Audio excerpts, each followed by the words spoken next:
आषाढ़ मास के शुक्ल पक्ष की एकादशी को देवशयनी एकादशी के नाम से जाना जाता है। इस दिन से भगवान विष्णु योग निद्रा में चले जाते हैं। इसी दिन से चौमासी का आरंभ होता है। क्योंकि भगवान विष्णु 4 मास के लिए निद्रा में रहते हैं, इसलिए इस समय में विवाह समेत कई शुभ कार्य वर्जित माने जाते हैं।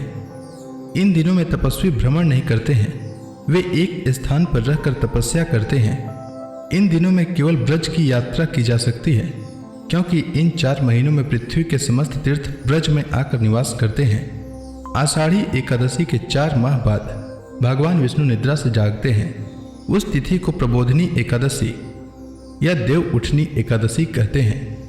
आइए जानते हैं आषाढ़ मास के शुक्ल पक्ष में पड़ने वाली एकादशी यानी देवशयनी एकादशी की शुभ मुहूर्त के बारे में।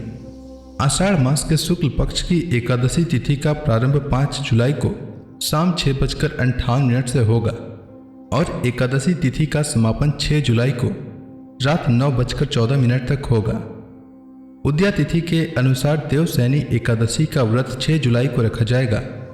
6 जुलाई को सूर्योदय का समय सुबह 5:29 और सूर्यास्त का समय शाम 7:23 रहेगा।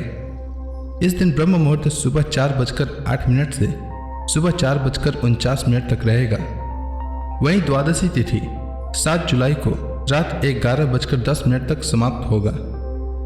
आइए जानते हैं देवशयनी एकादशी के पारण के समय के बारे में।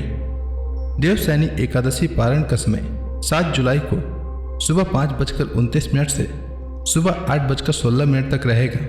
व्रती को इसी समय व्रत का पारण करना चाहिए। आइए जानते हैं देवशयनी एकादशी पूजा विधि के बारे में। देवशयनी एकादशी के दिन जो श्रद्धालु व्रत रखते हैं उन्हें प्रातःकाल उठकर स्नान करना चाहिए। इसके बाद पूजा स्थल को साफ करने के बाद भगवान विष्णु की प्रतिमा या चित्र को आसन पर विराजमान करके भगवान का षोडशोपचार पूजन करना चाहिए। भगवान विष्णु को पीले वस्त्र और पीले फूल चढ़ाएं और पीला चंदन लगाएं। इसके बाद भगवान विष्णु को पान और सुपारी अर्पित करें। इसके बाद धूप दीप और पुष्प चढ़ाकर आरती उतारें। अगले दिन द्वादशी को भगवान विष्णु का पूजन करने के बाद ब्राह्मणों को या जरूरतमंदों को भोजन कराकर उन्हें दान दक्षिणा देकर स्वयं भोजन ग्रहण कर व्रत का पारण करें। द्वादशी के दिन पारण में चावल अवश्य खाएं। साथ ही इस बात का विशेष ध्यान रखें कि पारण के भोजन में प्याज और लहसुन का प्रयोग बिल्कुल भी न करें।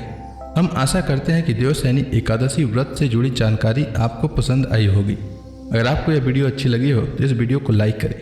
वीडियो को देखने और लाइक करने के लिए आपका धन्यवाद।